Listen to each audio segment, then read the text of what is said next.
When Michael Jordan spotted something gold glinting around a homeless girl's neck on a Chicago street corner, his heart nearly stopped.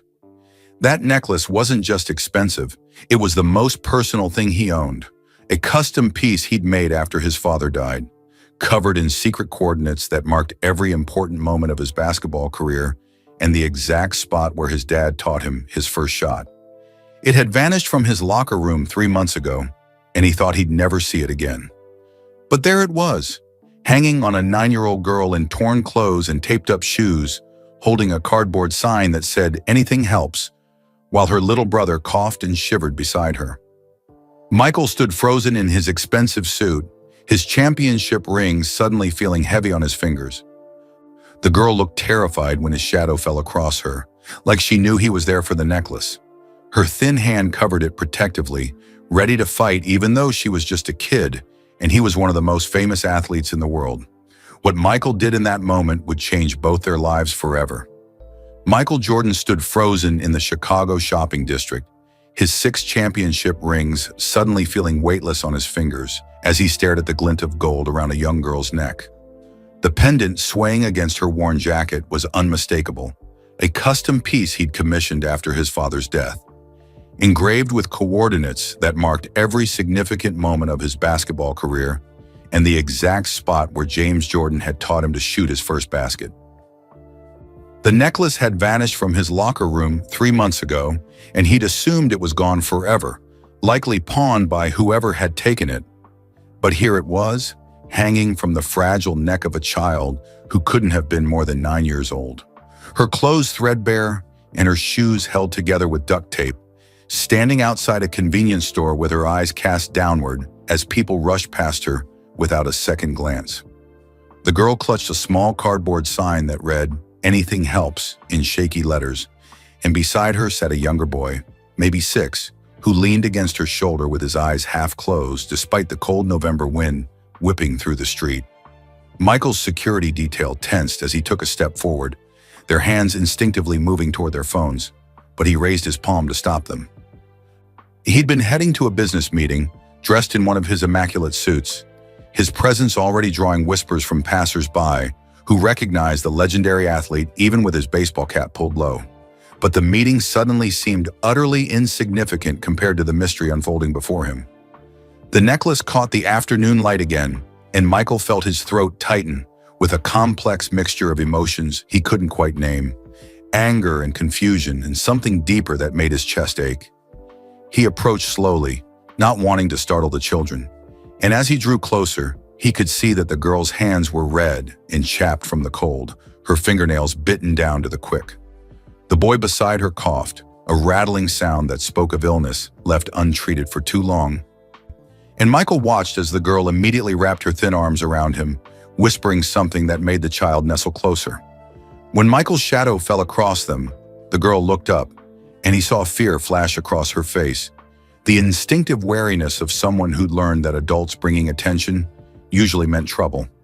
Her hand went protectively to the necklace, covering it with her palm, and Michael realized with a jolt that she thought he was going to take it from her. He crouched down, bringing himself to her eye level, ignoring the expensive fabric of his suit pants pressing against the dirty sidewalk. Up close, he could see that her face was gaunt beneath the grime, her cheekbones too prominent, her eyes holding a weariness that no child should possess. The necklace looked absurdly valuable against her poverty, the heavy gold chain incongruous with her circumstances, and Michael found himself momentarily unable to speak. The girl's eyes darted between his face and the busy street behind him, calculating escape routes, her body coiled with the readiness to flee. The boy stirred, opening his eyes fully, and Michael saw that they were the same startling green as the girl's, clearly siblings bound by more than just blood, but by survival itself. Michael cleared his throat, trying to find words that wouldn't sound accusatory or threatening. The necklace had cost him $50,000, custom made by a jeweler who'd spent months getting every detail perfect. But looking at this child, he couldn't bring himself to care about the money. What consumed him was the need to understand how a piece of his grief, his tribute to his father, had ended up around the neck of a homeless child in Chicago. He noticed that she'd wrapped the chain several times so it wouldn't drag on the ground, And there was something careful in the way she touched it that suggested it meant something to her too, though she couldn't possibly know its true significance. "That's a beautiful necklace," Michael said quietly, his voice barely audible above the street noise. The girl's hand tightened over the pendant, and she shook her head quickly, her lips pressing into a thin line of defiance. Michael saw tears gathering in her eyes, and he realized she thought he was going to force her to give it up, that this moment was about to become another loss in what was clearly a life already full of them. He held up both hands, palms out, a gesture of peace. "I'm not here to take anything from you," he continued, though even as he said it, he knew the situation was far more complicated than that simple statement suggested. The necklace was his, had been stolen, represented a connection to his father that he desperately wanted back. But something about the desperation in this child's posture made him pause. "My name is Michael," he said, deciding to withhold his last name for now, not wanting this interaction to be colored by his celebrity. "What's yours?" The girl studied him with the suspicious intelligence of someone who'd been forced to grow up too fast, her eyes scanning his expensive watch, his perfectly tailored suit, the security guard standing at a respectful distance, but clearly ready to intervene at his signal. She seemed to be weighing whether honesty or flight was the safer option, and Michael found himself holding his breath, willing her to trust him even though he'd given her no real reason to do so, beyond the gentleness in his voice. "Delilah," she finally whispered, so softly that Michael had to lean closer to hear her. "And this is Marcus." She nodded toward the boy whose coughing fit had subsided into shallow breathing. "He's sick, real sick." Her voice cracked on the last word, and Michael saw the terror underneath her brave facade, the knowledge that her brother was in serious trouble, and she was powerless to help him. His medical training from years of dealing with sports injuries wasn't extensive, but even he could tell that the boy needed a doctor, possibly a hospital, and soon. The way Marcus's chest rose and fell with difficulty, the flush on his pale cheeks, the glassiness of his eyes all pointed to something serious, possibly pneumonia or worse. Michael made a decision in that moment, one that had nothing to do with the necklace and everything to do with the fundamental wrongness of children suffering on city streets while he wore suits that cost more than some people made in a month. "Delilah, I want to help you and Marcus," he said firmly, "but I need you to tell me the truth about something. That necklace you're wearing, where did you get it?" He watched her face carefully, looking for signs of deception or guilt. But what he saw instead was confusion, followed by a fierce protectiveness that made her seem older than her years. "It was my mama's," Delilah said, her chin lifting defiantly, even as her voice trembled. "The only thing she left us before she disappeared. I'd never sell it, no matter how hungry we get, because it's all we got left of her." She pulled the pendant out from under her jacket, holding it up so Michael could see the intricate engraving, the coordinates etched into the gold. "See these numbers? Mama said they were special, that they meant something important, and she made me promise to keep it safe no matter what happened." Tears were flowing freely down her cheeks now, cutting clean tracks through the dirt.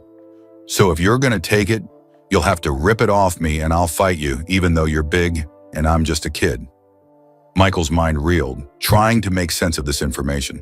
The necklace had disappeared from his locker room at the United Center after a practice session. He'd set it down for just a moment while he showered, and when he returned, it was gone. Security footage had been inconclusive, showing several people entering and exiting the area during that window, but no clear culprit had ever been identified. The investigation had stalled, and Michael had eventually accepted the loss, even as it continued to haunt him. But now this child was claiming her mother had given it to her, which meant someone had stolen it and then passed it to this woman. Or the woman herself had taken it, and Michael found himself facing a mystery far more complex than simple theft. "Tell me about your mother," Michael said, his detective instincts kicking in despite the urgency of getting Marcus medical attention. "What was her name? What did she look like?" Delilah's expression shifted to something heartbreakingly vulnerable, the face of a child who'd been abandoned and was still trying to understand why. She described a woman named Cassandra, tall and thin, with dark hair and green eyes like her children's. Someone who'd worked multiple jobs trying to keep them housed and fed, after their father left when Marcus was just a baby. Cassandra had been struggling with addiction, Delilah admitted in a whisper, though the girl clearly didn't fully understand what that meant. Only that her mother sometimes acted strange and would disappear for days before coming back apologetic and weeping. Michael listened intently as Delilah explained how 3 months ago, Cassandra had come home late one night with the necklace, holding it like it was the most precious thing in the world. She told Delilah that this necklace was going to change everything, that she'd found a way to give her children the life they deserved, but she needed to handle some business first. She'd made Delilah promise to wear it always, to keep it hidden under her clothes, and to never, ever tell anyone where it came from. The next morning, Cassandra was gone, and she never came back. Social services had eventually evicted them from their apartment, and Delilah had grabbed Marcus and run, terrified of being separated and put into foster care, where she'd heard horror stories about siblings being sent to different homes. The pieces were starting to come together in Michael's mind, though the picture they formed was tragic. Cassandra must have been working at the United Center, perhaps as a cleaning staff member or in some other service role that gave her access to the locker rooms. She'd seen the necklace, valuable enough to solve all her financial problems, and in a moment of desperation, fueled by addiction, she'd taken it. But instead of pawning it immediately, she'd given it to her daughter, perhaps in some lucid moment, realizing that the drugs would claim any money she made from it, and wanting to give her children something of lasting value. Then she'd likely gone to find her dealer, intending to get high one more time before getting clean and claiming the necklace to sell.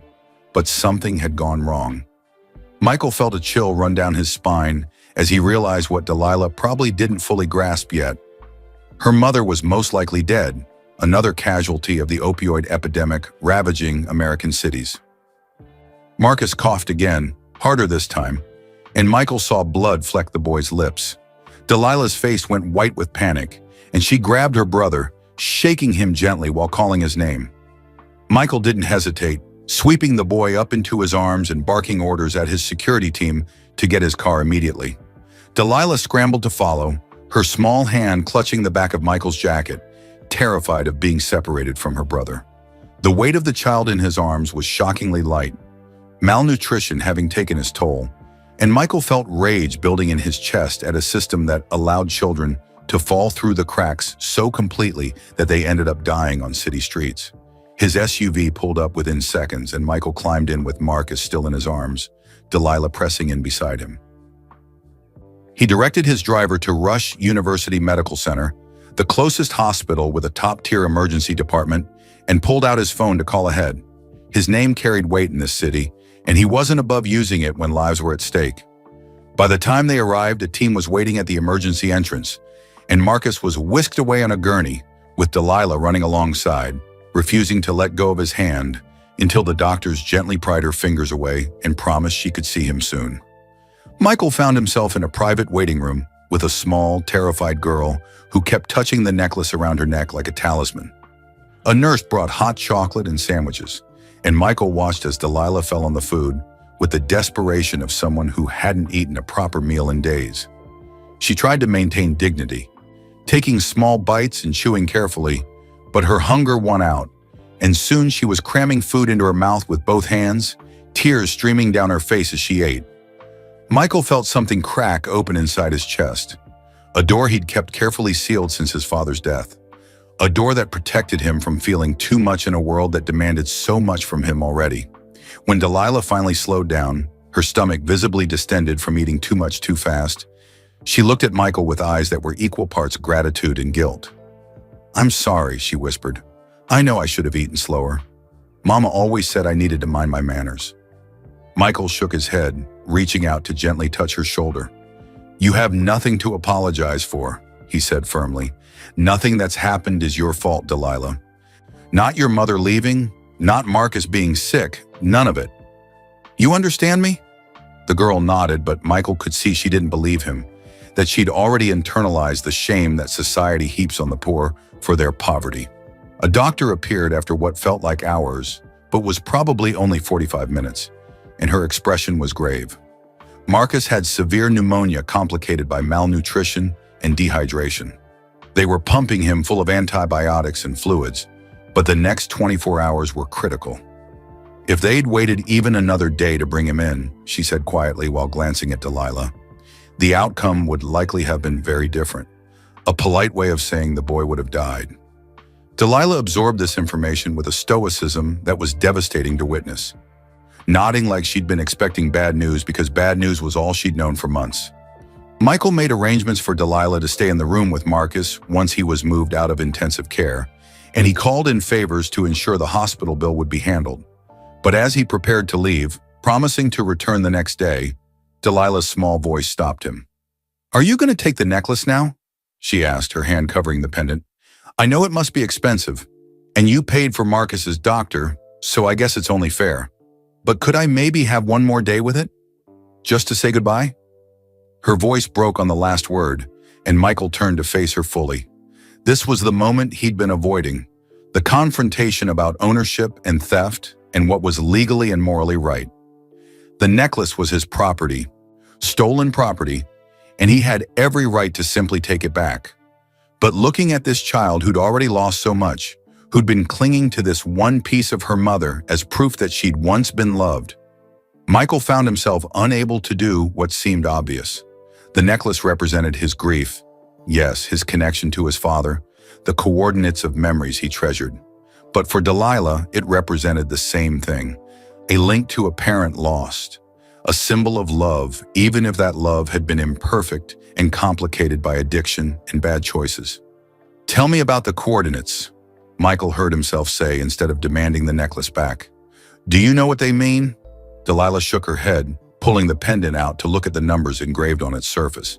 "Mama said they were special, that they marked important places, but she never told me where. I like to imagine their places will go someday when things get better. Maybe one is a beach, or a mountain, or a fancy restaurant where they bring you food on real plates." Her imagination was heartbreaking in its modesty, her dreams extending only to the basic securities that most children took for granted. Michael felt tears prickling his own eyes, something that rarely happened outside of private moments. He thought about his father teaching him to shoot baskets in their backyard, the patient way James Jordan had corrected his form and encouraged him to try again after every miss. He thought about winning his first championship and immediately looking for his father in the stands, needing to share that triumph with the man who'd believed in him when nobody else did. He thought about the coordinates on the necklace, his childhood home where his basketball dreams were born, the college court where he'd proven himself, the spot in the United Center where he'd hit the championship-winning shot in '98, and the place in North Carolina where he'd scattered his father's ashes after James Jordan was murdered in a senseless act of violence. The necklace was precious to him beyond its monetary value, irreplaceable really, because it represented his journey and his loss. But standing in this hospital room with a girl who'd been sleeping on streets and begging for change while her brother slowly died in her arms, Michael realized that maybe the necklace's greatest value was in what it could become rather than what it had been. His father had taught him basketball, yes, but more importantly, James Jordan had taught him about character, about integrity, about using whatever blessings you received to help others who hadn't been as fortunate. What would his father say if Michael took the necklace from this child and left her with nothing but the memory of her missing mother and the trauma of her brother's near death? "Keep it," Michael said suddenly, the word surprising even himself. Delilah's eyes went wide with disbelief, and she shook her head quickly. "I can't," she protested. "It's too much. It's too expensive. I don't deserve—" Michael cut her off gently. "Listen to me, Delilah. Those coordinates, they mark places that were important to someone who loved basketball more than almost anything. Places where dreams came true and hard work paid off, and impossible things became possible. Your mother gave you that necklace because she wanted you to have something valuable, something that would remind you that better things exist in this world even when everything feels dark." He knelt down so they were eye level again. "So you keep it, and you let it remind you that you're valuable too, that you and Marcus deserve good things, that your story isn't over yet." Delilah threw her arms around Michael's neck, sobbing into his shoulder with the force of someone who'd been holding back tears for months. He held her awkwardly at first, unused to such direct emotional displays from strangers, But then he relaxed and let her cry, one hand rubbing circles on her back the way he'd seen his mother comfort his siblings when they were small. When she finally pulled away, her face was red and blotchy but somehow lighter, as if crying had released some of the pressure she'd been carrying. Michael didn't leave the hospital that night or the next day. He canceled his meetings and moved into the waiting room, using his phone to handle business while keeping watch over Delilah and Marcus. The boy's condition stabilized, then slowly improved, and by the third day he was awake and eating solid food. Michael watched as brother and sister reunited properly, Marcus's face confused but relieved as Delilah explained everything that had happened.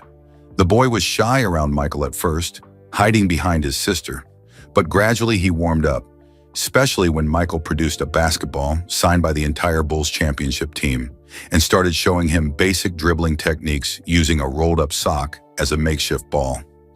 During those days, Michael made phone calls and pulled strings, working behind the scenes to arrange things he didn't discuss with Delilah because he didn't want to get her hopes up if something fell through. He contacted child services and lawyers, navigated bureaucracy with the persistence that had made him a legend on the basketball court, and threw money at problems that money could solve. He also hired a private investigator to look for Cassandra, though he suspected what they would find. The investigator reported back within 48 hours. Cassandra's body had been discovered in an abandoned building 3 days after she'd gone missing, dead of an overdose. Her fingerprints in the system from previous arrests. The news hadn't made it to Delilah yet because she had no permanent address and no legal guardian, existing in a bureaucratic blind spot where information didn't reach. Michael had to be the one to tell her, sitting beside Delilah's chair in Marcus's hospital room while the boy slept, holding her hand as he explained that her mother wasn't coming back, that the waiting was over even though the outcome wasn't what anyone wanted. Delilah absorbed the news with that terrible stoicism again, nodding like she'd already known, like some part of her had been preparing for this confirmation since the night her mother disappeared. But then her face crumpled, and she buried herself against Michael's side, her shoulders shaking with silent sobs that racked her small frame. Michael held her and let her grieve, understanding that sometimes the only thing you could do for someone was bear witness to their pain without trying to fix it or minimize it or rush them through it. She tried, Delilah whispered when she could speak again. She really did try. When she wasn't using, she was the best mama. She'd make up these stories about places we'd go and things we'd do, and she'd sing to us at bedtime even though she couldn't really carry a tune. She'd work double shifts and bring home treats. Nothing fancy, just like a candy bar we'd split 3 ways. But then the drugs would get her again, and it was like she disappeared even when she was standing right there. You know? Her body was there, but she wasn't. Delilah touched the necklace. I think she stole this, didn't she? That's why she told me to hide it and never say where it came from. She stole it from somewhere fancy, from someone rich, and she was going to sell it to get more drugs. Michael could have lied, could have spun some story that painted Cassandra in a better light, but he sensed that Delilah needed truth more than comfort. Yes, he said quietly. Your mother took something that belonged to someone else, probably in a moment when she was desperate and not thinking clearly. But then she gave it to you instead of selling it, which means that somewhere in her struggle with addiction, her love for you and Marcus was stronger than the drugs. That matters, Delilah. It doesn't erase the hard parts or make everything okay, but it matters that she chose you in that moment. Are you the person she stole it from? Delilah asked, her green eyes searching Michael's face with unsettling perception. Is that why you were looking at it so strange when you first saw me? Michael hesitated, then nodded. Yeah, it was mine. It was a gift I made for myself after my dad died, with coordinates of places that mattered to us. I was pretty upset when it disappeared. Delilah's hand went to the clasp of the necklace, ready to take it off, but Michael stopped her. I meant what I said before. You keep it. Those coordinates can mean something new now. Places you'll go with Marcus, dreams you'll chase, a future you'll build. My dad would have liked that, knowing the necklace was helping someone who needed help. He was big on second chances and using your success to lift others up. But it's yours, Delilah protested weakly. though Michael could see the desperate hope in her eyes that he wouldn't change his mind. "It's expensive and special, and I'm just—" Michael cut her off firmly. "You're just what? Just a kid who protected her brother and survived on the streets and fought to keep one piece of your mother's memory safe? Just a girl who's braver than most adults I know? You're not just anything, Delilah. You're extraordinary, and you deserve extraordinary things." He paused, weighing his next words carefully. "Which is why I've arranged for you and Marcus to have a place to stay, with a family who wants to foster you while we figure out permanent arrangements. They're good people. I've met them personally, and they've got a big house with a yard and a dog named Scrappy. They'll make sure you both get to school and have clothes that fit and food whenever you're hungry." Delilah's face went through a rapid series of emotions: disbelief, hope, fear, and then a crushing worry. "Together?" she asked urgently. "Marcus and me together? They won't split us up?" This was clearly her worst fear, the nightmare that had kept her running from authorities. Michael squeezed her hand. "Together. I made sure of it. It's actually in the legal paperwork, non-negotiable." He watched relief wash over her features, softening the hard lines that poverty and responsibility had etched into someone so young. "They want to meet you both tomorrow if Marcus is feeling up to it. And Delilah, I'm going to stay involved, checking in, making sure things are going well. You're not alone anymore, okay?" The meeting with the Foster family, Paul and Regina Fletcher, went better than Michael had dared hope. They were a middle-aged couple whose own children had grown and moved out, leaving them with empty nest syndrome and a desire to help kids in need. Regina was a nurse, Paul a retired school teacher, and they had the calm, patient demeanor of people who understood that healing took time. They didn't overwhelm Marcus and Delilah with expectations or false cheer, just sat with them and asked gentle questions about their interests and favorite foods and whether they preferred dogs or cats. Marcus, still weak but improving daily, shyly admitted he'd never had a pet, and Paul had immediately pulled out his phone to show pictures of Scrappy doing ridiculous things, earning the first genuine laugh Michael had heard from either child. When the Fletchers left to finalize paperwork, Delilah turned to Michael with tears in her eyes again, but these were different tears, edged with something Michael recognized as the beginning of hope. "Why are you doing all this?" she asked. "I know you said the necklace thing, but this is more than that. You're like super famous and rich, and you could be doing anything, but you're here dealing with kids you don't even know. Why?" It was a fair question, one Michael had been asking himself at 3 a.m. when he couldn't sleep, staring at the ceiling of his hotel room and thinking about these siblings who'd crashed into his life by accident. "Because I could," Michael said finally, knowing it was inadequate, but also the truest answer he had. "I have resources and connections that most people don't, and I saw someone who needed help, and so I helped. It should be that simple." He thought about his father again, always volunteering in their community, coaching kids who couldn't afford proper training, buying groceries for families struggling to make ends meet.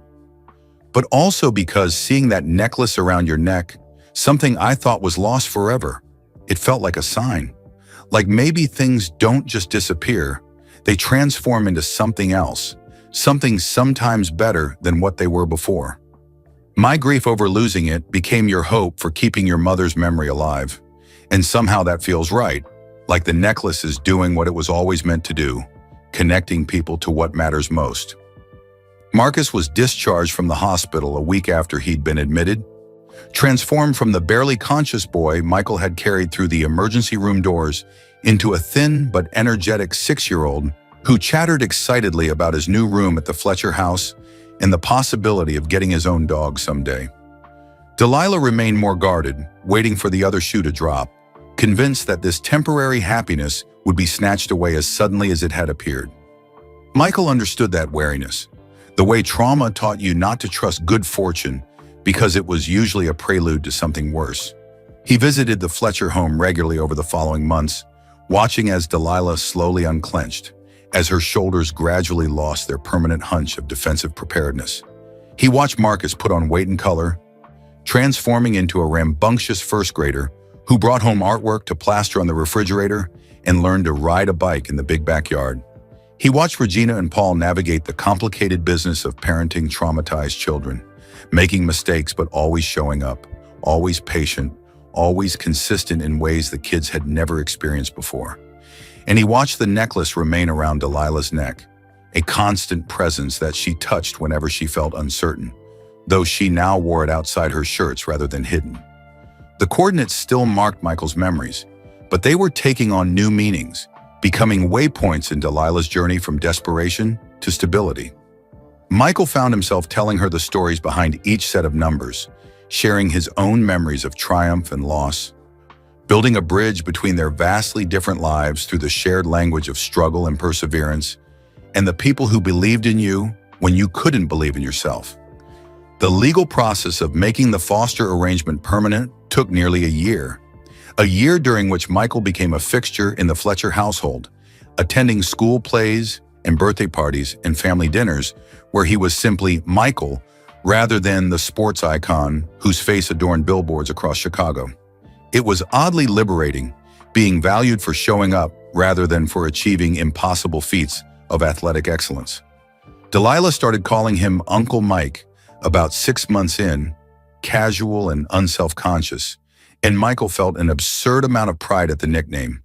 When the adoption papers were finally signed, making Marcus and Delilah officially Fletchers, Michael threw a party at his estate, inviting everyone who'd played a role in their journey. The hospital staff who'd saved Marcus, the social workers who'd navigated the bureaucracy, the teachers who'd helped the kids catch up academically, and dozens of others who'd shown up in small but crucial ways. He watched Delilah move through the crowd in a new dress that Regina had taken her shopping for. No longer the hunched and fearful child from the street corner, but a girl beginning to inhabit her own life with confidence. The necklace still hung around her neck, and several people asked about it, admiring the craftsmanship and the mysterious coordinates. Each time someone asked, Delilah would touch the pendant and say, "It marks important places where dreams came true and impossible things became possible," which was Michael's explanation coming back to him, transformed by her understanding. She never mentioned that the necklace had once been his or that her mother had stolen it. That secret remained between them, a complicated truth that didn't need public airing because it had already been transformed into something else, something that served both their needs for meaning and connection. Michael found his own peace with the arrangement slowly, letting go of his initial possessive attachment to the necklace by recognizing that objects only mattered because of what they represented, and what they represented could change. The coordinates still marked his father's memory, but now they also marked Delilah's transformation. And somehow that dual meaning made them more valuable, not less. His father would have loved this outcome, Michael thought. The way a simple piece of jewelry had become a vehicle for changing lives and building unexpected family. On the 1-year anniversary of the day Michael had spotted Delilah on that street corner, he arranged a special trip. He gathered Delilah, Marcus, Regina, and Paul, and took them to North Carolina, to the spot marked by the final set of coordinates on the necklace. It was a meadow overlooking a lake, peaceful and private, where Michael had scattered his father's ashes years before. He hadn't been back since. The memory too painful, but somehow having these people with him made it bearable. He told them about his father, about James Jordan's wisdom and humor and unshakable belief that sports were a vehicle for teaching life lessons about character and persistence. He explained how his father's murder had shattered him, how he'd commissioned the necklace as a way to carry those memories everywhere he went, a tangible reminder of where he'd come from and why he kept pushing forward. Delilah listened with the intensity she brought to everything important, and when Michael finished, she surprised him by taking off the necklace for the first time in a year. "I think you should have this back," she said quietly, holding it out to him. "Not because I don't treasure it, but because I understand now what it means to you. And I think maybe you need it again." "I'm okay now, Uncle Mike. I've got Regina and Paul and Marcus and a home and a future. I don't need the necklace to remind me I'm valuable anymore, because I've got people who show me that every day." Michael felt his throat close up, the gesture so mature and selfless that it made his earlier impulse to demand the necklace back seem petty and small in comparison. But Michael shook his head, gently closing Delilah's fingers around the pendant and pushing it back toward her. "No," he said firmly. "It's yours now. It belongs with you." Seeing you wear it reminds me of something I'd forgotten. That objects don't matter nearly as much as people do. That sometimes losing what you value most is actually finding something more valuable. My dad's memory doesn't live in a piece of gold, Delilah. It lives in actions, in choosing to help someone who needs it, in using whatever advantages you have to make the world a little less harsh for someone else. It lives in you now, too, in the way you protected Marcus and survived and fought to keep your family together. That's the legacy that matters. They stood in that meadow as the sun set over the lake, 6 people connected by tragedy and theft, and a piece of jewelry that had traveled an impossible journey from loss to hope. Marcus ran through the grass chasing fireflies while Regina and Paul watched with the contentment of parents who'd found purpose again. Delilah slipped the necklace back over her head and took Michael's hand, and they stood in comfortable silence, both understanding that some stories didn't need words, that some connections transcended explanation. Michael thought about that moment on the street corner, how he'd been prepared to confront a thief, to reclaim what was rightfully his, to exercise the power and privilege that came with being who he was, and he thought about how the necklace had taught him that sometimes the things you lose find their way back to you, transformed into something better than what they were before. That genuine treasure wasn't about possession, but about purpose. That his father's greatest gift to him hadn't been basketball skills, but the understanding that winning mattered less than how you treated people when nobody was watching or keeping score. The necklace around Delilah's neck caught the last rays of sunset, and Michael realized that in trying to recover something he'd lost, he'd actually gained something far more precious. A connection to a family that needed him. A reminder of his father's values made manifest through action rather than memory. And the knowledge that even acts of theft and desperation could, through grace and forgiveness and choosing compassion over retribution, be transformed into acts of redemption and love. He'd thought the coordinates on that necklace marked the past, but he understood now that they'd always been pointing toward the future, toward this meadow and these people, and the understanding that sometimes the most extraordinary things happen, not on basketball courts in front of screaming crowds, but in quiet moments when you choose to let go of what you thought mattered, so you can embrace what actually does. And that the legend of Michael Jordan would be defined not just by his 6 championships and gravity-defying athleticism, but by a single decision to see a child on a street corner wearing his stolen necklace and choose to transform that moment from an ending into a beginning, from loss into the foundation of a different kind of victory altogether. Sometimes the smallest acts of kindness create the biggest changes. Michael could have just taken back what was his, but he chose something better. He chose to see a person, not a problem. So tell us in the comments, where are you watching this story from? If this touched your heart, hit that like button and subscribe to our channel so we can spread more stories of kindness and hope to people who need them. And don't click away yet, because there's another incredible story appearing on your screen right now that you absolutely need to see. Thanks for watching, and remember, you never know when you'll get the chance to change someone's life.